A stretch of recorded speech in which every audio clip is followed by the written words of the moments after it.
welcome back to the farm. This is Tim with C&D Farms, and we've got Saturday. Got a few projects that we need to do. One of them is we've got to work on my bush hog some more, but I think that's gonna have to wait. I've been having a lot of problems with getting parts, so that's one of the things that I was going to talk about. And I said in the last video is how customer service is gone. So stay tuned. I've got some more information about the bush hog. Well, welcome back to the farm. A little bit different day than the original when I started the video, but right now we are just coming out and checking, see how much rain we got. We had a little bit of a storm come through. That was in the other one. This is actually a separate day, and we have been under this extreme drought for some time now. We just had a little rain come through, but it won't even enough to get the ground wet. All they basically just knocked the dust down. That was about it. So one of the things that I'm working on in the video was trying to get my bush hog done. Close this right here.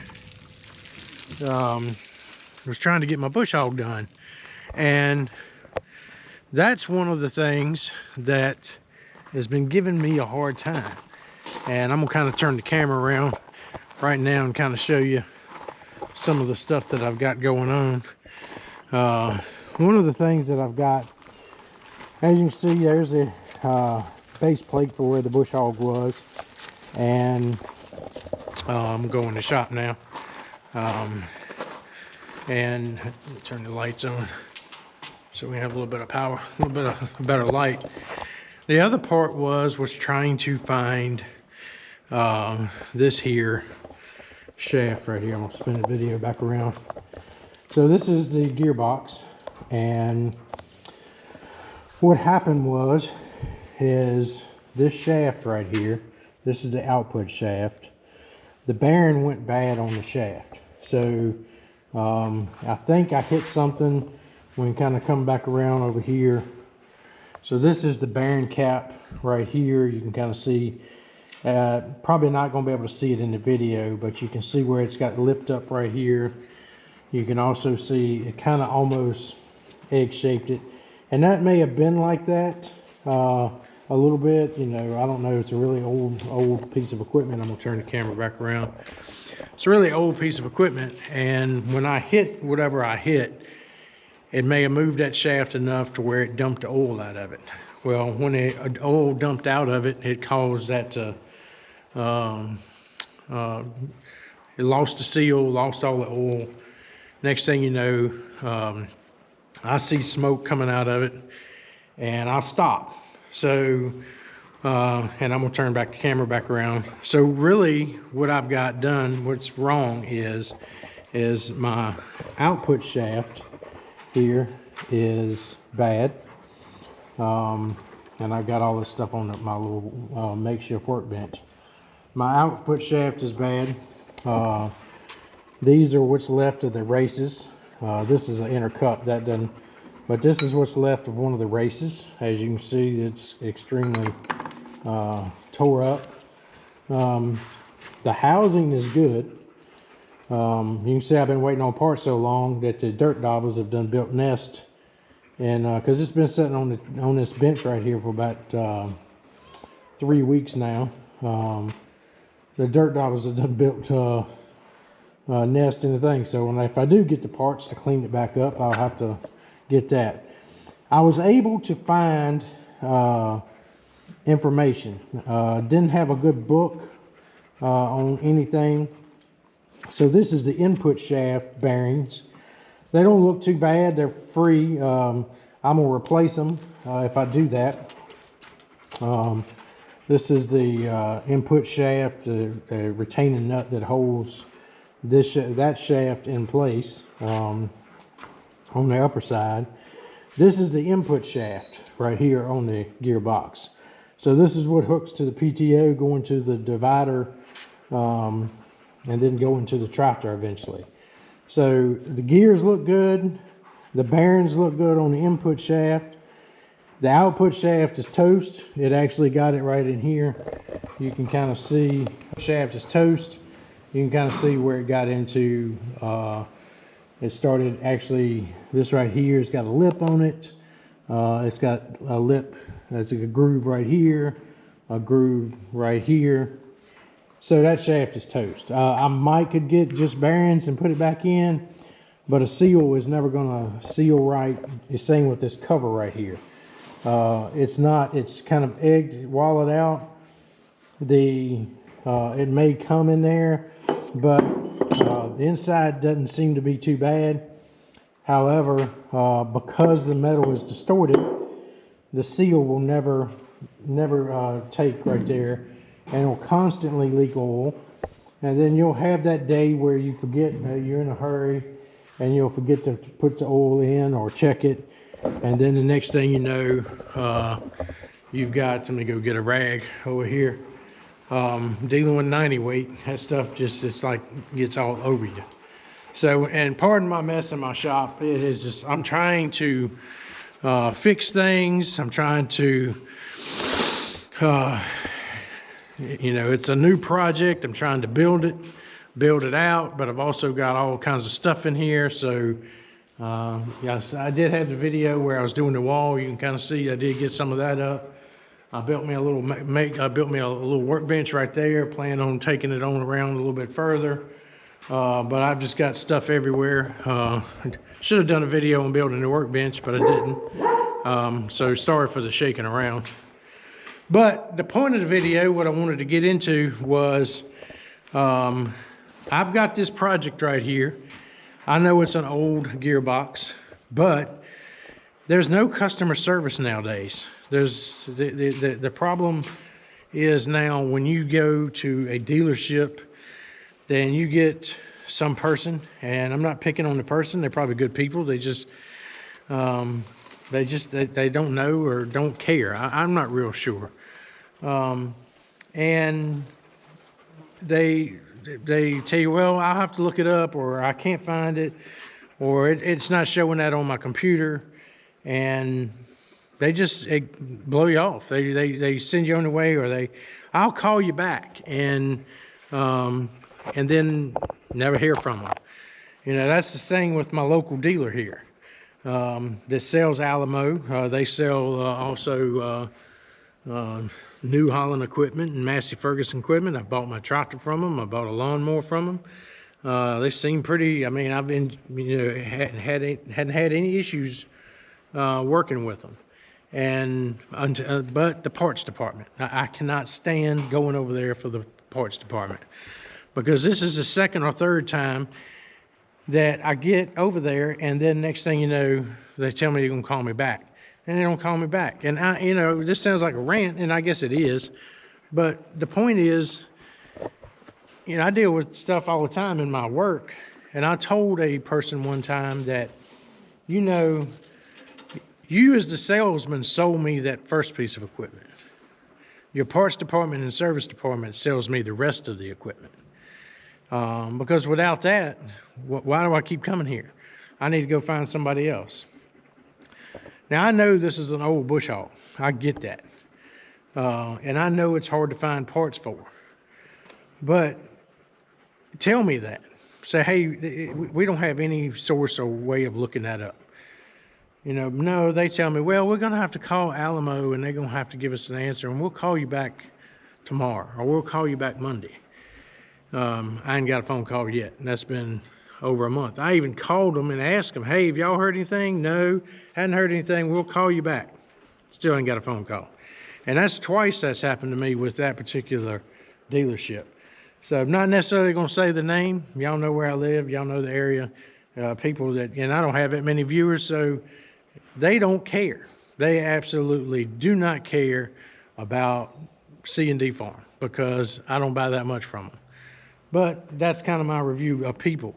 What I did have was, you know, a good, what helped me find the parts, believe it or not, is I call Messick's.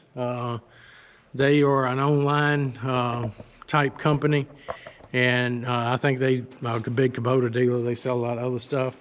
And then the other one was AI.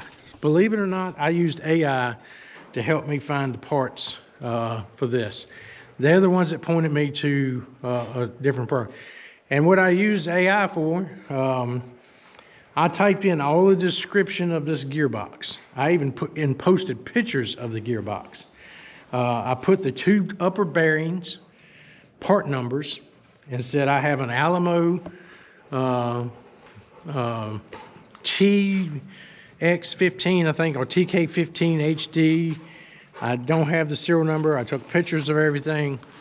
The AI was able to determine and get me close. It hadn't got me to the actual gearbox yet, but it did get me close enough to be able to call somebody. We know the gearbox we're looking at is very similar, but it's not exactly the same, and that may be okay. We know the input shaft is the same. We know the output shaft is the same, so it'll fit on my existing stump jumper and the blade assembly. I'll turn the camera around. So, you know, this is the key right here. Is I've got to be able to attach to this and be able to get that back on. I'm gonna turn the camera back around to be able to get that back onto to get it operational. So I got to have a certain bolt pattern that where this gearbox will attach to. So AI was actually able to help me get to that based off of the part numbers on the two bearings that I have, and with photos. Just taking pictures of everything, it was able to analyze through the photo. One thing that was very interesting for me was I didn't even see the number. I cleaned it off pretty good and took a picture, but AI was able to recognize a number that I didn't see through its, you know, picture recognition software, whatever it may be. It even, when I took this picture, I'm gonna turn the camera back around again. When I took the picture, this was the gear. I had it upside down. I had it the other way. I'm not gonna turn it that way now. I had it in similar orientation as this right here. And it counted the teeth or the gears on it and said that you had a 19 tooth gear, and it gave me all probabilities of what type of gearbox. Based off of this picture right here, it said that this gearbox was used on Alamo, it was used on Bush Hog, it was even used on Rhino brand. So it pointed me, and it actually told me, not to give a brand, but it even took this picture right here. I took the picture of this, and based off of that, I'm gonna turn the camera back around. It gave me a bunch of information to go somewhere and start looking. It got me to Messick's, and I hope I'm pronouncing that right. It got me to Messick's and able to talk to somebody. Hey, they have been pretty good so far. He actually was able to find a older parts list, and he sent it to me by email. So we wouldn't talk, because when I called him, it was on a Saturday, and they get off, I think, early, you know. He told me, he said, look, I'm gonna send you this. He said, you go through it, see if you can determine. I come out here and calibrated the shaft to make sure I had the right measurements. So I think we're going down the right road, all because he's willing to actually help me. He was willing to say, look, I don't have that, but let me see if I can find some. I don't see that one, but let me look it up. So he's looking online with me. And to me, that was customer service. Now, I know maybe I shouldn't, you know, well, if you're a mechanic, you should come in there. You should be able to come in there with the right part numbers and right. It's not my job to figure out what you've got. Well, that may be true for the master mechanic and somebody that comes in there every day. But for the everyday small farmer or the small homeowner, you know, politeness goes a long ways. And I guess that's the cause for the rant. It was just, you know, my local dealer, and the fact that this is the second time it's happened. The first time, I'll show you. See that wheel hub right there? He told me, well, I just gonna replace the bearing in that. That was easy. He had the bearing. We were able to find the bearing, got the bearing, the nut, the castle nut that goes on it. Well, they don't make that nut anymore. Well, can you look up and see what type of, you know, what the diameter of the nut is? Because I lost it. It was gone. I had no idea. And when I was at the store, I couldn't take, I didn't have the other one to find out. No, I don't know a way of doing it. He just, like, it stumped him. He got lost, stopped. On my way to, I was traveling, and because I said, well, I'll have to go home and take one of the wheels off on the other side and get the size of the nut and see what it is, and we can go from there. Well, on my travel, several days later, I stopped at another dealer. Well, he looked it up, and he said, oh yeah, it's a nut. He said, they don't make it, they don't have that part number, but here's the size. It's nothing but a trailer, a wheel bearing kit.